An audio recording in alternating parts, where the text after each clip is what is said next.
E aí galera, tudo bem? Começando aí o programa Cine História. E o Cine História de hoje vai falar sobre o filme Filho de Saul? Não posso opinar. Nossa, que desempenho. Homenagem a Glória Pires, sensacional participação no Oscar, não posso opinar, eu não vi esse filme, bacana. Bom, eu queria falar sobre o Filho de Saul, que é um filme húngaro que, inclusive no original, é Saul Fia, é o nome do original do filme, é de um diretor estreante, que eu não conheço, não posso opinar. O nome do diretor, eu até anotei aqui, porque eu nunca vou falar nele, Laszlo Nemes, é o seu primeiro filme, seu primeiro longa. Né? Ele já tinha feito curtas que eu não vi e eu não posso opinar. Mas em relação a esse filme, o Filho de Saul é um filme realmente espetacular. Eu apostei que seria o vencedor do filme estrangeiro, que eu sempre digo que é a categoria que eu mais gosto. Disputou inclusive com um colombiano, que é a primeira vez que a Colômbia tinha um filme indicado, né? O filme passado lá na Amazônia e tal, mas perdeu. E o Filho de Saul é um filme que retrata o horror da Segunda Guerra Mundial e especialmente a questão do Holocausto. Eu até andei lendo na internet críticas de pessoas dizendo, mais um filme que ganha o prêmio é sobre o Holocausto. Eu acho isso uma crítica completamente vazia, porque foi um horror, foram 6 milhões de mortos, a academia tem essa presença muito forte dos judeus e eu acho até que natural de lembrar esses filmes, ainda mais quando o filme é muito bom, pô. Tem excelentes filmes sobre isso, posso indicar, por exemplo, O Trem da Vida, filme romeno, maravilhoso sobre o Holocausto também, sobre a questão dos judeus. Muita gente critica, mas as outras minorias também foram mortas. É verdade. Testemunhas de Jeová, negros, ciganos, mulheres, crianças excepcionais, né, deficientes, físicos de todo tipo. Ou seja, foi uma barbárie de 10 milhões de pessoas, sendo que dessas 10, 6 milhões foram judeus. E o filme O Filho de Saul retrata a visão singular, a visão do personagem principal, né? E, inclusive, o diretor, ele faz uma coisa muito interessante, que se você for ao cinema você vai perceber, que é diminuir a tela e focar o tempo todo, quase em um close-up, é close-up o nome? Né? Acho que é pasta de dente. Né? Num close-up, pasta de dente, o rosto dele. Então, as imagens atrás, elas ficam meio disformes, você não vê o horror como um todo, você vê o horror através do olhar dele. Então, é muito interessante o que o diretor fez, foi uma maneira esteticamente falando, diferente de se falar do Holocausto, e falou especialmente de um grupo chamado Sonderkommando, que existiu isso, era um grupo de judeus recrutados pelos nazistas que tinham a responsabilidade de assistir, né, de ajudar, né, assistir no sentido de auxiliar os alemães na retirada dos corpos dos judeus mortos nas câmaras de gás, né, executados a tiros, né, ou seja, eles limpavam as câmaras de gás, recolhiam os cadáveres, enterravam os cadáveres. Então era uma atividade das mais dramáticas dentro da Segunda Guerra, dentro do Holocausto, e era um grupo que tinha um certo privilégio. Eles tinham um certo privilégio, mas tinham uma morte certa, porque depois de algum tempo eles eram mortos e havia uma reposição de novos judeus para trabalhar no Sonderkommando, porque o objetivo era que as notícias das execuções não se espalhassem. Então aquelas pessoas tinham que ser eliminadas. Então é justamente sobre isso. E o filme o título dá meio que um spoiler, né? Spoiler é uma palavra que eu aprendi há pouco tempo. Eu não conhecia, agora estou usando spoiler direto, assim como brainstorm, assim como várias palavras que eu aprendi recentemente. Fabuloso. E no caso do spoiler, que é você dizer o filme, quando fala o Filho de Saul, é porque a história toda é passada no seguinte: uma criança, ela sobrevive à execução, à câmara de gás. E depois a criança é morta. A sinopse já diz isso. E a tarefa dele qual é? É levar essa criança para que o rabino faça a reza lá típica dos judeus, né? Que é como se fosse aqui para os católicos a antiga extrema unção, hoje é chamada de unção dos enfermos, e deu uma morte digna, um enterro digno para aquela criança.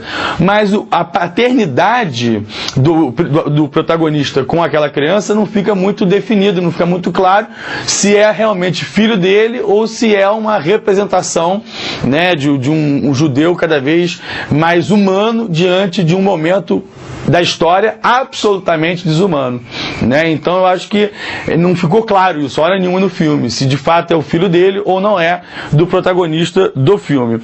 O nome dessa prece original dos judeus é Kadish, tá? Eu anotei aqui nos meus alfarrábios, já que eu não sou judeu, eu não posso opinar.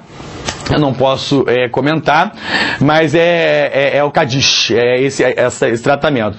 Inclusive, uma parte histórica importante de se lembrar é o seguinte: a morte dos judeus e esse extermínio em massa que foi feito na Segunda Guerra Mundial, e o filme se passa em 44, um dos piores campos de concentração, que foi Auschwitz-Birkenau, foi uma sugestão dada por um dos comandantes nazistas chamado Adolf Eichmann. Adolf Eichmann tem um filme sensacional, vai aparecer aqui, certamente a produção já está colocando, chamado A Solução Final. É a história do Adolf Eichmann, que foge da Alemanha, vai para a Argentina, e o serviço secreto israelense, o Mossad, vai atrás dele, captura o Eichmann, leva para Israel, julga ele, tem até imagens do julgamento dele, são bem famosas essas imagens, e ele acaba, no final, executado em Israel, se não me engano, na forca, né? Foi enforcado em Israel, e foi talvez, acho que o único nazista que foi morto em Israel. É bom lembrar que depois da Segunda Guerra Mundial, houve o Tribunal de Nuremberg, inclusive local escolhido porque era a sede do Partido Nazista Alemão, ou seja, uma ironia histórica, né? Fazer o julgamento dos nazistas ali. Tem um filme sobre isso, que se chama O Julgamento de Nuremberg, exatamente, que é esse aqui, que por acaso eu não vi e eu não posso opinar, mas é um filme sobre o julgamento de Nuremberg. Inclusive o nome original é O Julgamento de Nuremberg, não é isso? Não. É isso, falou? É o julgamento de Nuremberg, super original. E aí alguns foram executados, inclusive na forca, porque o que os nazistas apelavam é que fossem mortos fuzilados, que teriam um certo glamour militar, né? Ser morto por armas de fogo e não enforcado. Enfim, eu para mim, escolher de ser enforcado de tiro, pelo amor de Deus, eu escolheria a terceira opção, né? Se naturalmente houvesse. Mas não se fosse nazista, porque eu jamais seria nazista, né? Inclusive eu falei que eu não sou judeu, porque eu não sou nada, porque minha família né? Minha família, assim, original, os avós, meu avô veio fugido, meu bisavô, meu avô vieram fugidos da guerra, meu sobrenome é judeu, né? Alemão judeu. Mas eu mesmo nem operei a fimose. Não sou capaz de opinar. Então, o Cine História da Semana foi um filmaço, um filme maravilhoso, o melhor filme estrangeiro, era Barbada, ia ganhar. Nós acertamos aqui o filme ganhador do Oscar, que foi Spotlight, é o filme da semana anterior, se você não viu, veja Spotlight e a pedofilia da igreja. Eu já sabia, sabe aquele cartaz de time de futebol? Eu já sabia, eu falei que Spotlight ia ganhar. Mentira, na hora lá do Facebook eu fiz as previsões, e aí disse que ia ganhar o Regresso, né? Inclusive eu estou filmando o Regresso, não sei se vocês perceberam. Né? Por isso que eu estou com essa barba. Aliás, o retorno. Né? Aliás, o regresso. Glória Pires falou retorno. Glória Pires sabia nada do Oscar, cara. Perguntaram pra ela, vocês viram? Qual era o melhor filme pra ela? Aí ela falou Trumbo. Trumbo não tava disputando, pô. É melhor do que falar a Lagoa Azul, né? Que eu achei que ela fosse falar, né? A Lagoa Azul, né? Goonies, pra mim foi Goonies. O melhor filme do ano foi os Goonies. Galera que tá assistindo assim, que é mais jovem, não sabe nem o que eu tô falando, né? Lagoa Azul, os Goonies, isso é filme lá dos anos 80, né?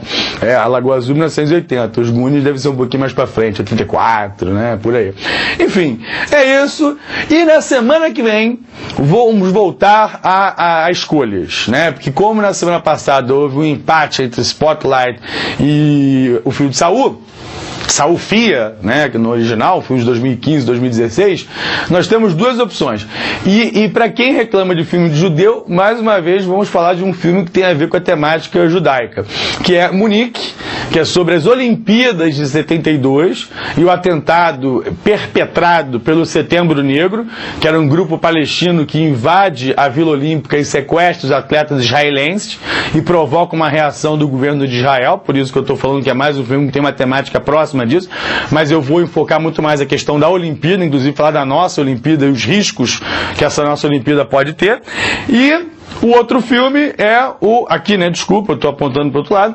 E o outro filme é sobre Roma. E nós vamos falar sobre o Gladiador, né? O Gladiador, que é do Ridley Scott, e com Russell Crowe e com o Joaquin Phoenix, né? Que faz lá o Imperador. Então são os dois filmes que você pode escolher. Munique ou Gladiador. Tá legal, galera? Então até o próximo Cine História. Um grande abraço. Valeu!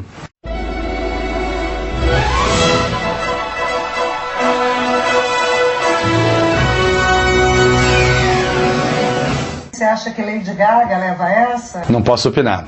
E o favorito é o documentário sobre a Amy Winehouse. Você gostou? Bacana. Mas qual o seu preferido? Esse eu não vi. Você gosta do Spotlight? Interessante.